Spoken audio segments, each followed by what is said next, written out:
Everyone. Welcome to our webinar today. I am so excited for this one because as you can see, we have a very special guest with us. We have Anna here, so we are so excited. But as people are entering into the room, definitely share where you're joining from in the chat and let us know what the weather's like where you are, because I feel like it's that time of the year where one day it's so nice out and the next day it's cold and rainy. So it's so unpredictable. So tell me in the chat where you're joining from, what the weather is like. I love to know. And so today we're going to be going over how to easily onboard a new client, which is such an important topic. And I feel like it's one we definitely don't touch on enough, because doing a smooth onboarding process just sets you up for success for the rest of time with your client. So I'm very excited to get into it today. And for everyone who just joined, thank you so much for joining, and share in the chat where you're joining from today. All right, so I will get right into it. So my name is Alyssa, and I'm a community manager here at HeyOrca. So I do all of our webinars, our newsletters, our Facebook group, all that good stuff. And I'd love to pass it over to my very special guest, Anna. Yeah, honestly, thank you so much for inviting me here. I'm so excited. We're so excited.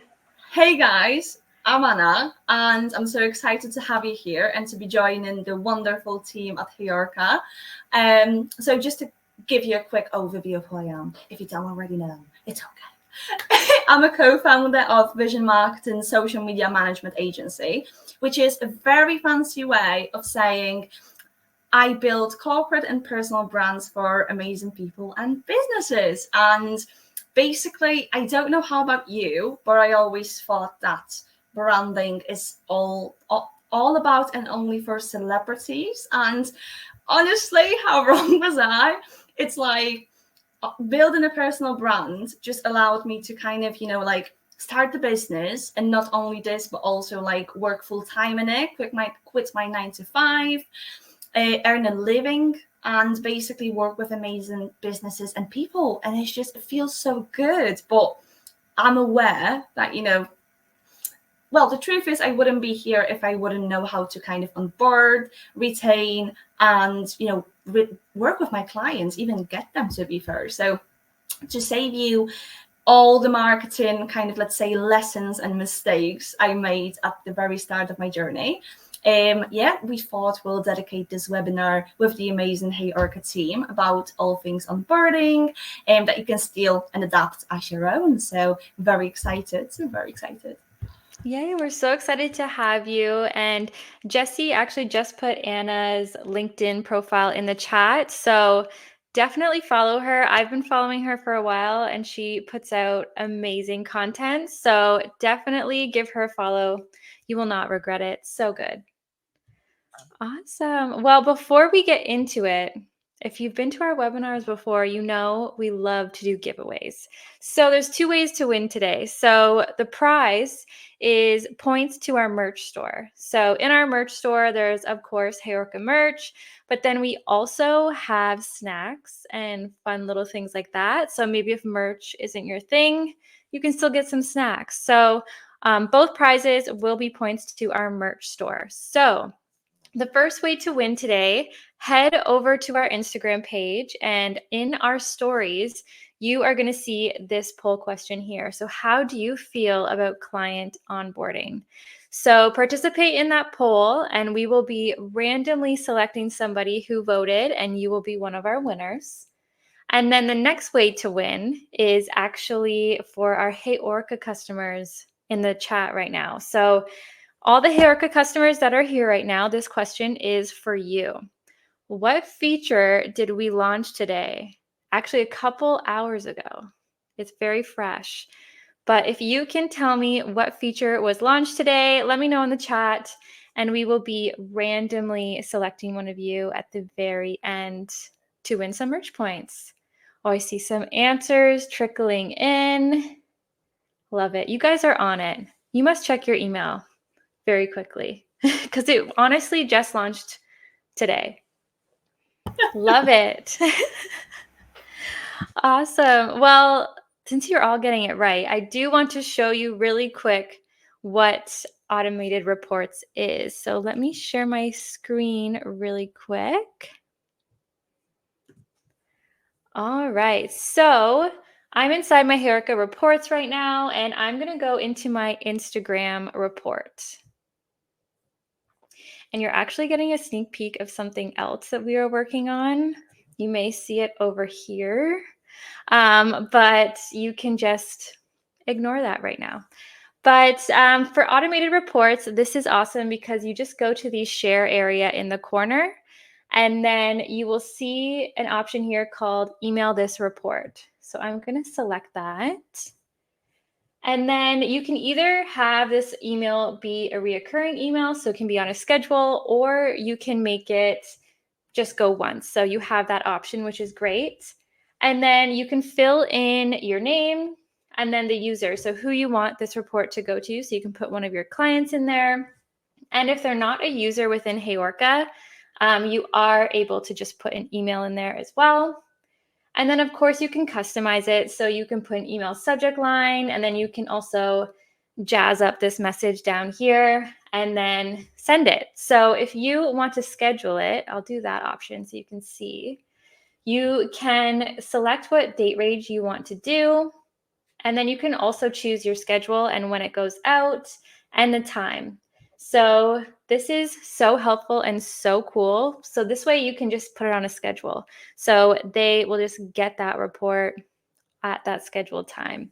So wanted to quickly show you that because I think it is so cool. And I'm glad you saw a little sneak peek of something else we are working on. So definitely get excited for that. But I will share the presentation again, and I'll pass it over to Anna. We have so many good things to go over today, so take it away. Oh, thank you very much. So today we're gonna talk about how I onboard new clients in only 4 steps. So nothing too complex, very easy to kind of note down and adapt as your own. So yeah, let's kick it off. Okay, so just to give you a little bit of background and a little bit of kind of credibility to why you should listen to me.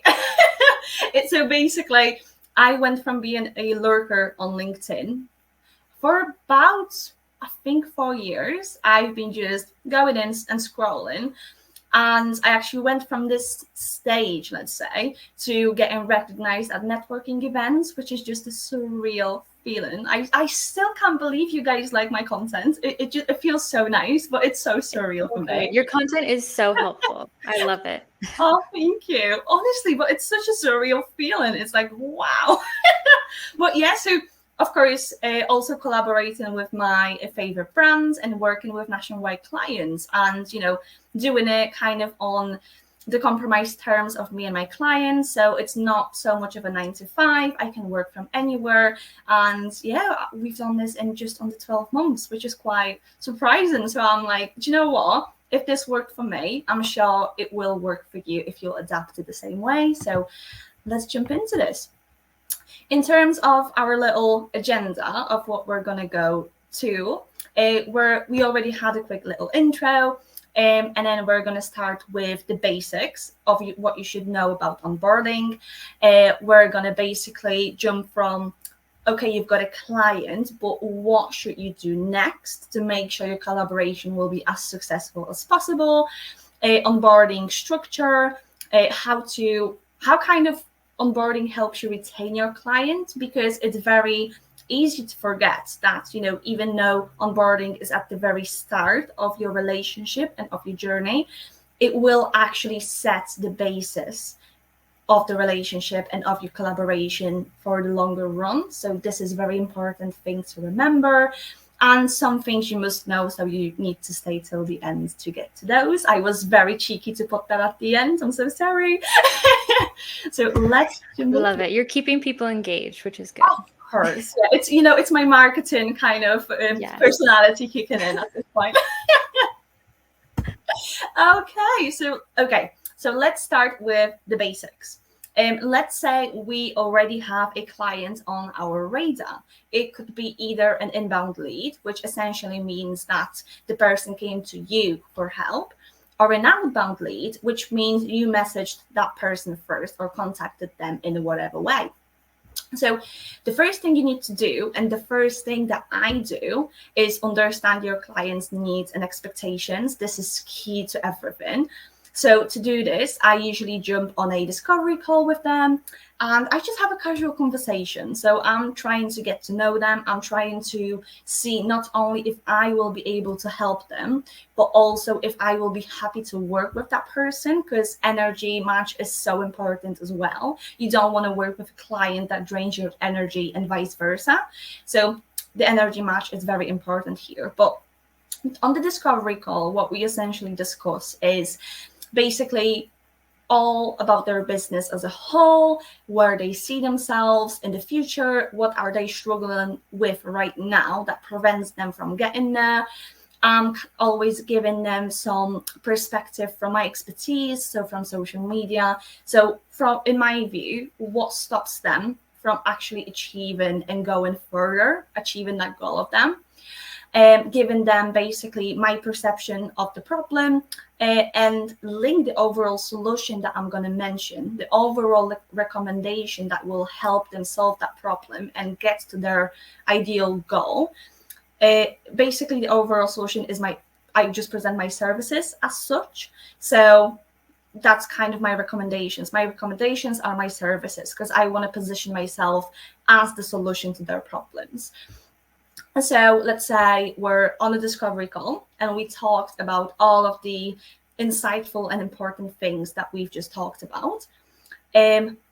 What I would also suggest doing is I would suggest to go through just a simple structure. So talk about their dream destination, a big rock that prevents them from getting there, and a solution. So we have kind of 3 big points.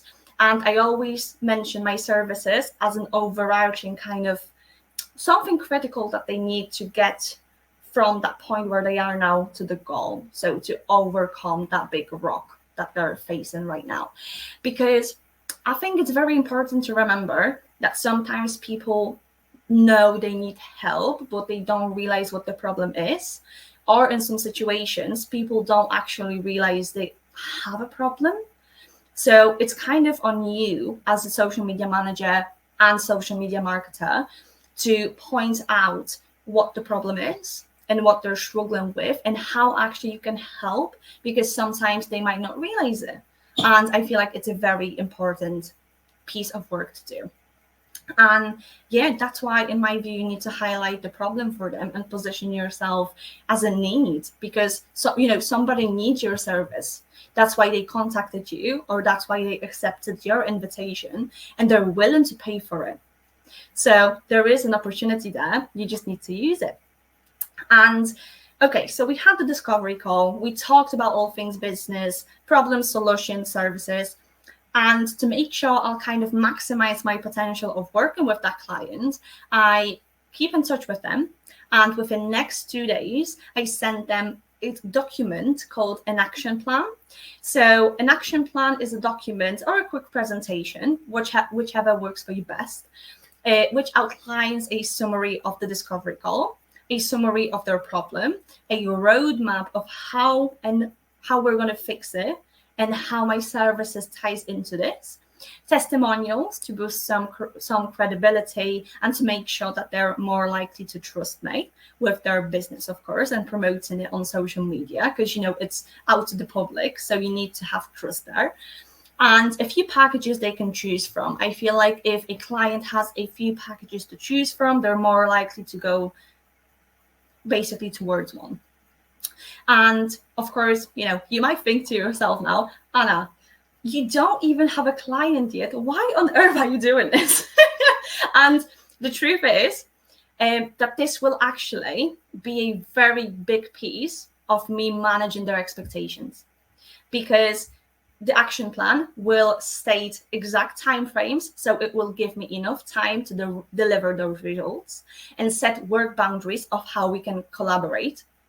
And to review this, So let's say we had the discovery call, sent off an action plan, and to discuss this, I usually arrange like 40 minutes to 1 hour, a call with the client to hop on, address any issues they might have in real time and as soon as possible, because overthinking really does kind of affect our decisions. And when it comes to business, it really, every decision needs to be thought through. And basically, so we're jumping on a call. I can answer any questions they might have and boost the potential of them working with me, which is, I think, kind of a nice way of actually getting the client from being interested to having a warmer lead at this point.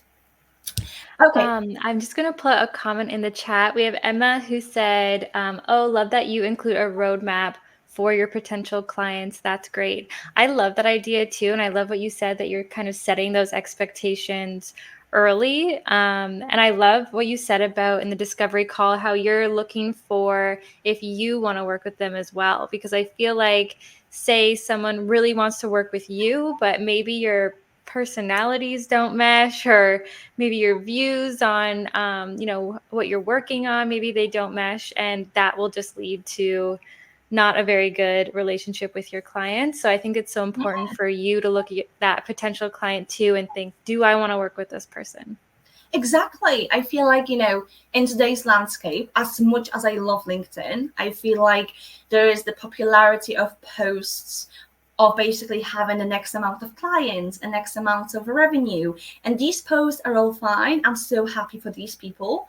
But it might put some, social media managers and marketers to feel a little bit kind of weird, to feel like they need to work with everyone that comes their way, even if they either are basically walking red flag, or they, like the little kind of signs that you might kind of get to thinking, actually, maybe this isn't so good. And I feel like we need to remember we have free will. We literally, like, our world, despite the situation we're in, it won't end with one bad client or one bad lead.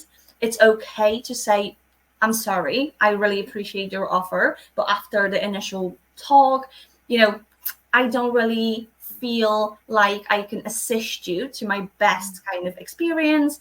And yeah, I can pass you on to another freelancer. It's always, there's always a way out in a nice way that will position you as professional, but also will help you avoid these clients. Yeah.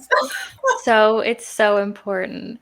We actually have another question here from Robin. Curious about the roadmap. I'm assuming that it is not a full detailed strategy document, but more of a general overview. Yes. So in terms of a roadmap, it's basically a one slide.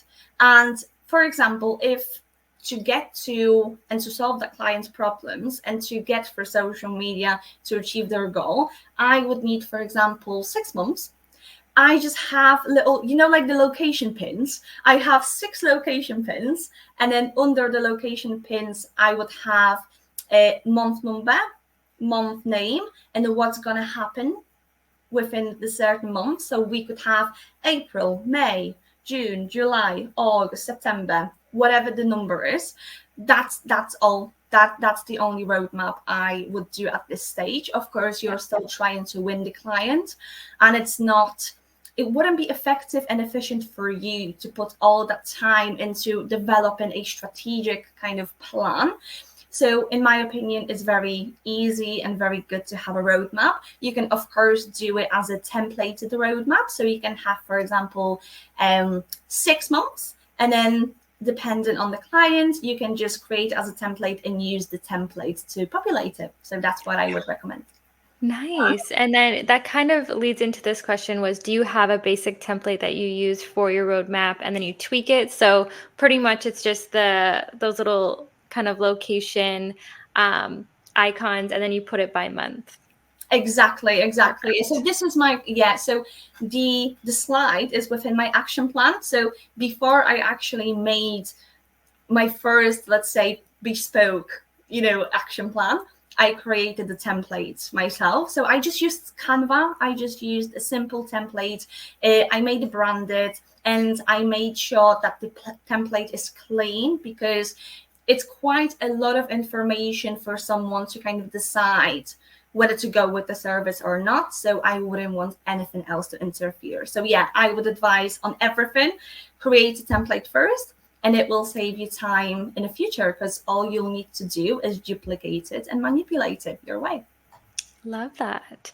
And we'll do one more question and then we'll head into the next section. So would you recommend doing 6-month roadmap, or is it kind of, up in the air with the number of months that you would do?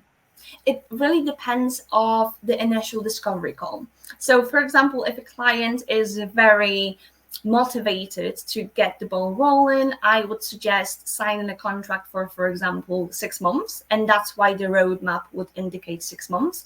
But I also had clients who wanted me to help out for like a limited amount of time, a little shorter. So we've done like 3 months roadmap. So it really depends on your discovery call.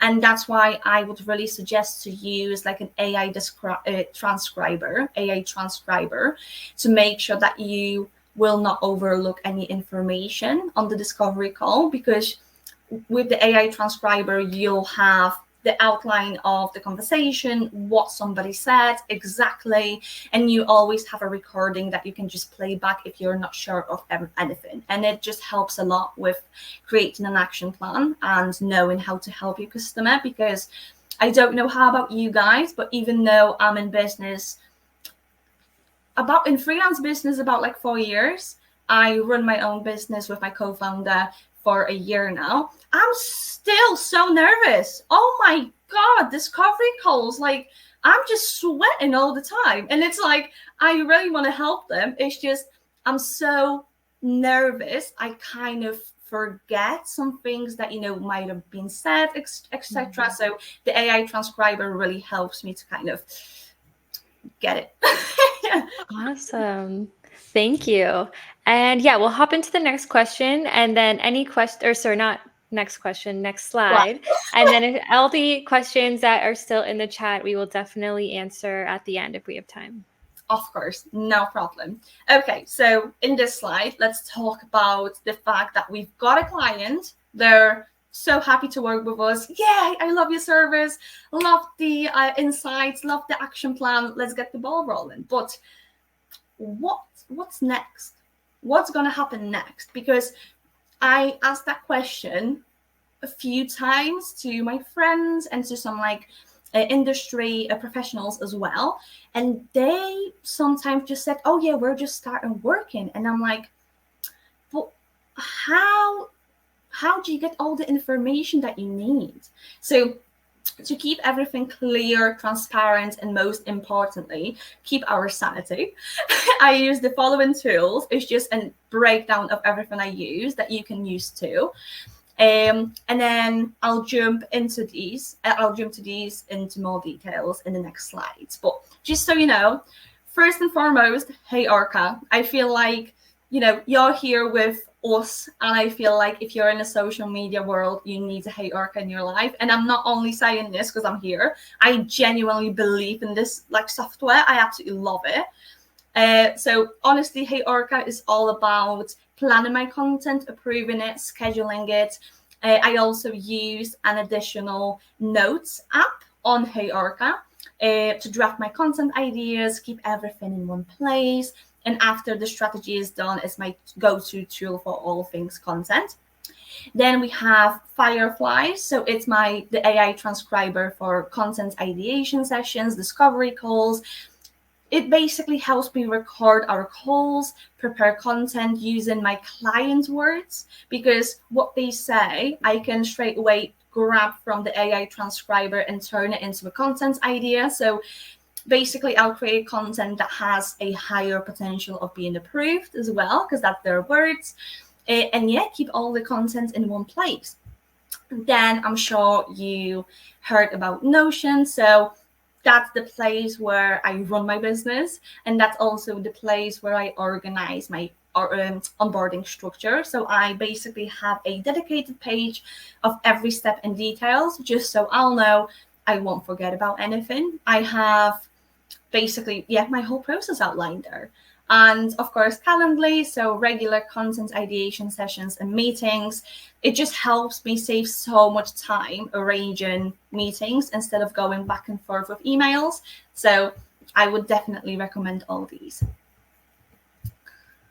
And okay, so onboarding is key to retaining your customer. I stand by that 100%. And just to give you a little bit of a peek of what's coming, I've separated the next slide into 4 clear steps that you can action and plan for immediately. So let's dive in.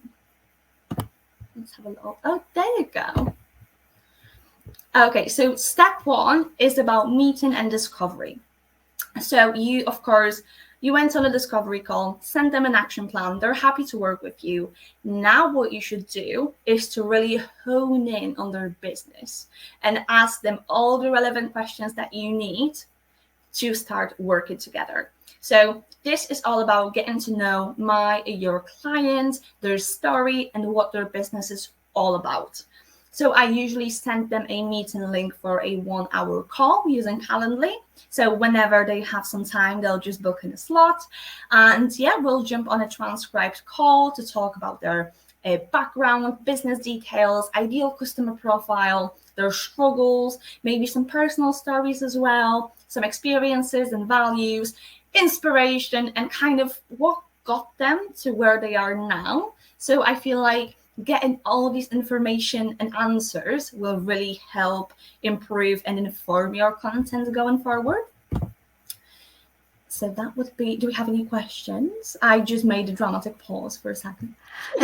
No, we are good.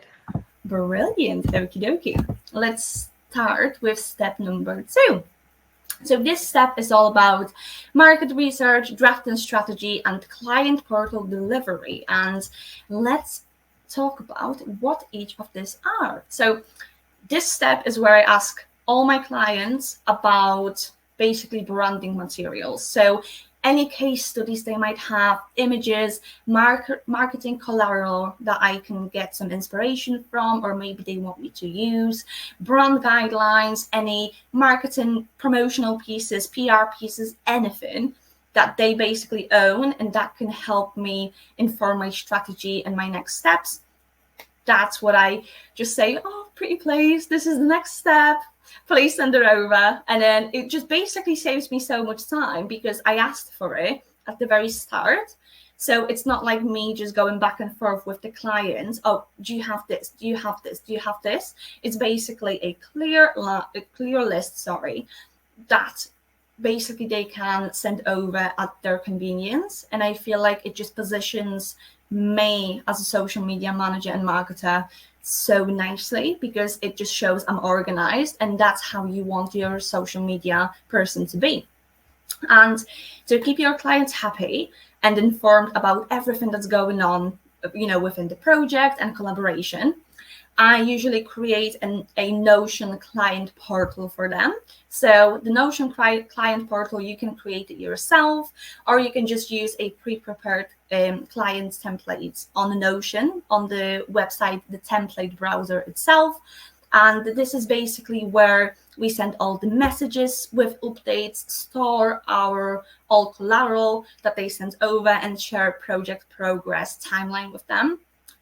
Because I feel like loads of companies don't prolong contracts because of the lack of communication, especially if you're working remotely. And in my view, it's always better to overshare rather than undershare, because it just keeps everyone in the loop and it helps you to feel more empowered as well, because you know that your client knows what's going on. They know you're doing a great job, and it kind of decreases the imposter syndrome a little bit as well, especially when you're working remotely, in my view. So this is a very important one. And when this is done, I combine everything from the discovery call and dive into the social media research to know all the things about what's expected on certain platforms, what customers like to see, what makes them tick, what they like to talk about, what info they're looking for that we can supply them with, how do we kind of communicate our services effectively, and yeah, how we can reach out to potential creators and businesses to reach our goals and platform goals as well. So essentially, in this step, we're developing a full and whole social media strategy. Awesome. I think we have two questions here. One question from Jenna. So what happens if they don't really have any case studies, brand guidelines, assets? They're kind of starting from the bottom. How do you go about that? No problem. So when, let's say, they're starting from nothing, they don't have any PR pieces, anything at this stage, what I would suggest is to just basically ask the client to send you over some basic stuff like logos, maybe some, if they really don't have brand guidelines, just an outline of what colors they use, just basically so you will have all the information you need to create content. And once you have these, just the most basic things, that's when you can kind of kick it off. And also, when they don't have, for example, case studies, you can actually, on a discovery meeting, after the action plan, in step 1 that we've talked about it, you can actually ask them for basically just to describe their success stories. Maybe they like the specific project of theirs that they haven't got a case study about, but they will talk about it to you, and you can just make all the notes down, and that's your case study. That's what you can that's what you can kind of use. And I feel like, even though, let's say, a brand won't have enough, or let's say, like the basic kind of marketing collateral that they can send over, I feel like a conversation will help you so much with it, because you can just ask them questions. And if, let's say, they don't really feel comfortable about, talking projects and case studies, because let's say they're just starting out, you can actually ask them about some personal stories. So, for example, what helped you get into the industry? What did you learn? What were your main mistakes, your lessons, and turn this into more personal case studies. Awesome. I love that. And I know we have a few other questions in there. I am saving them, but I'll let you go through this slide, and then we can save the ones that I'm saving here to the end. No problem. Okie dokie. So in terms of step number 3, so this is profile optimization and strategy review. So now that we know what works for their audience and where they want to be, we'll hop on a 1 hour, maybe an hour and a half, depends on the client's availability, call with the clients to present the strategy, make any amends, based on their opinions in real time. So we'll have the strategy polished and finalized basically after the call, and to share our expertise and meet kind of their opinions with our expertise in the middle to make sure we will comply with the platform expectations and our goal. And then we send our client new profile assets. So, of course, made on our beloved Canva, all the assets to make sure we'll turn their account into the sales funnel, basically, as some might say. That will actually boost our results, because this would include new banner, new About Us section, new featured section, everything that will kind of help the consumer understand and develop more trust before converting for a specific service of that client. And I always say it's basically to turn your client's profile into a sales landing page, and to make sure we won't leave the customer hanging and looking for information when they click through their content, because it's very easy for customers to drop off. So we don't want that to happen. We want to make sure cover all the bases before actually moving forward and drawing those customers in. And yeah, these are also communicated on our Notion portal, just in case basically the team wants to maybe share it with a wider team. Maybe they want to seek some opinions. So yeah, everything is stored on Notion. And yeah, okay, so step number 4, our beloved content creation. So social media managers and marketers, get ready. I absolutely love this step. So now that we know what the business is all about, all of our clients' preferences, their goals, a clear social media strategy on how to achieve those. And that's when we'll jump into the content creation on HeyOrca. So I usually make different events on HeyOrca, separating my content pillars per day. So I know exactly how to balance my communications across the week and my content pillars across the week. Then I hit an option called new post to create initial content batch. And then I sent my clients a link to HeyOrca to ask them to review my content. And I absolutely love this because they get a gist of how the post will look like. They can make any comments, any amends instantly, and I can actually correct them ASAP because I will get a notification when they will basically comment or they will give some revisions. And I can also see who approved and disapproved the content, so I can follow up if needed, etc. I love the events tool. I feel like I forget about it sometimes, but it is such a good one to organize your calendar. It is brilliant. I absolutely love this because I feel like sometimes you can create a strategy, and because there's so much things going on, you can actually forget about your content pillars. Yes. And they're just so important to keep your communication balanced. It's just, yeah, I feel like it's Love so it. good. Okay, and yeah, so the more solid the start, the easier the rest. Honestly, everything that I've talked through right now might seem like a lot, but honestly, it will build your foundation. Think about it as a house a little bit. If your foundation is weak, you might not even get to the roof because your walls will just fall. They'll just demolish. And I always think of it as basically you have two options. You can wing it at the start and ask your clients every single day that you need something from them, which can be quite annoying and might ruin your relationship, which of course we don't want. And you have the second option, which I'm more in favor of.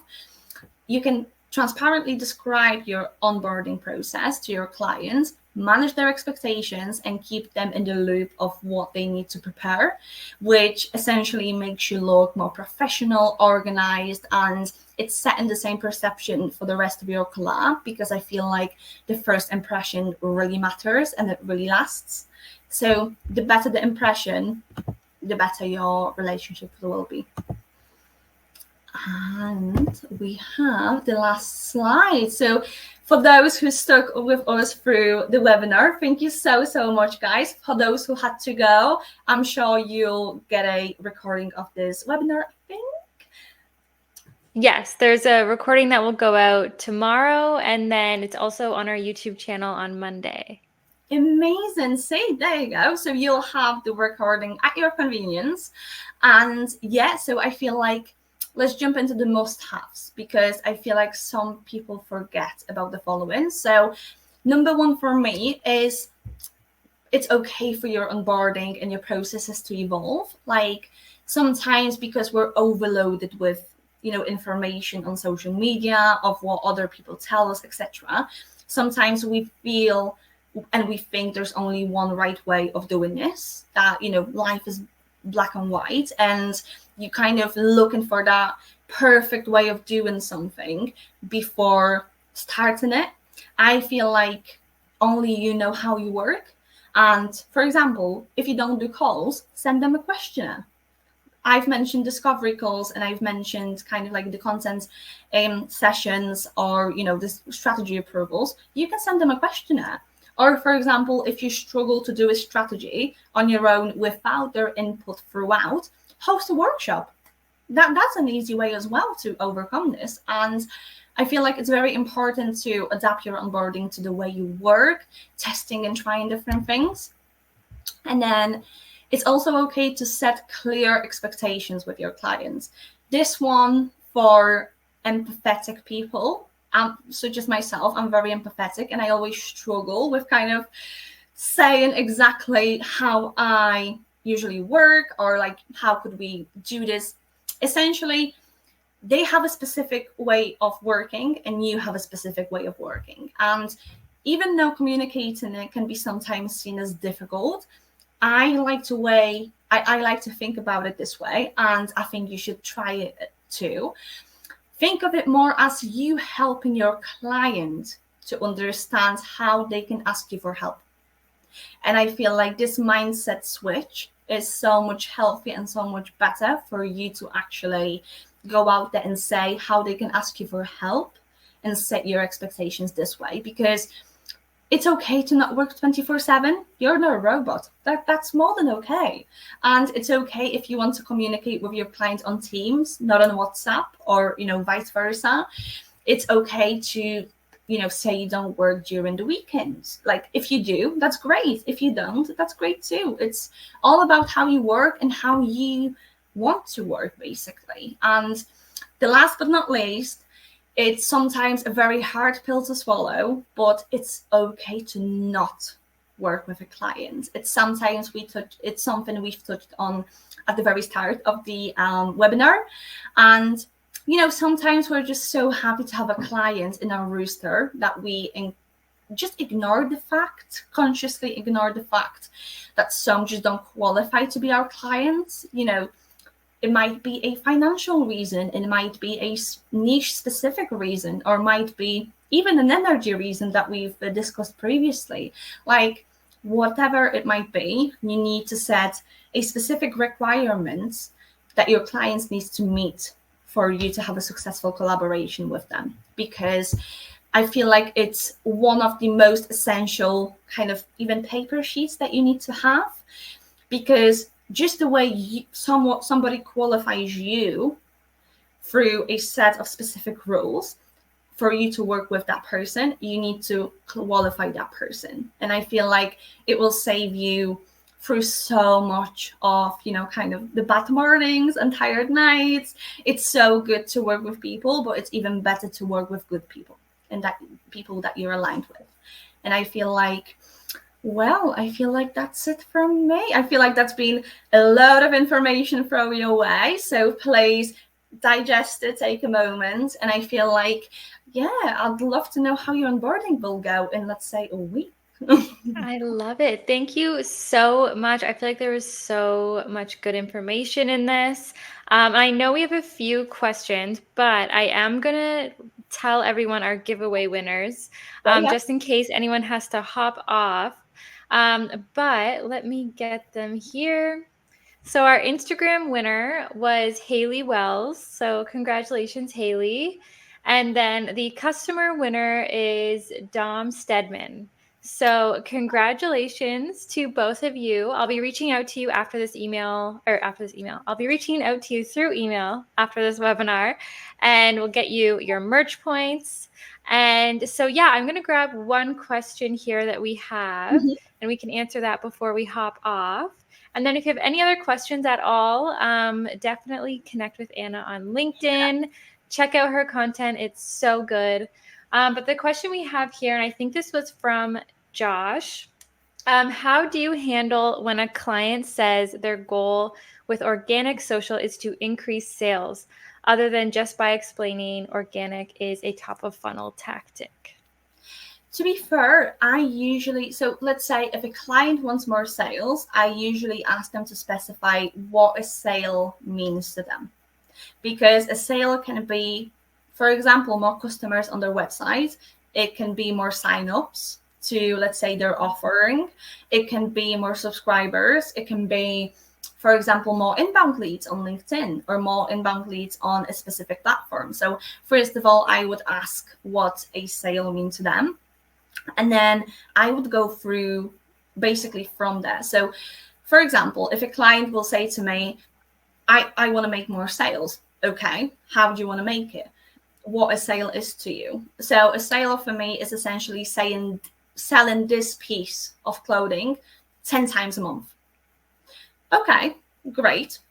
Now I know how I can actually work on my organic social media to sell that piece of clothing. And of course, right now I've just given like a very shortened version of an interview, but essentially when you will ask the question so many times in different forms, it will essentially come to an owner or a client to say where a sale is for them. And that's how you can work on your organic social media to meet that goal.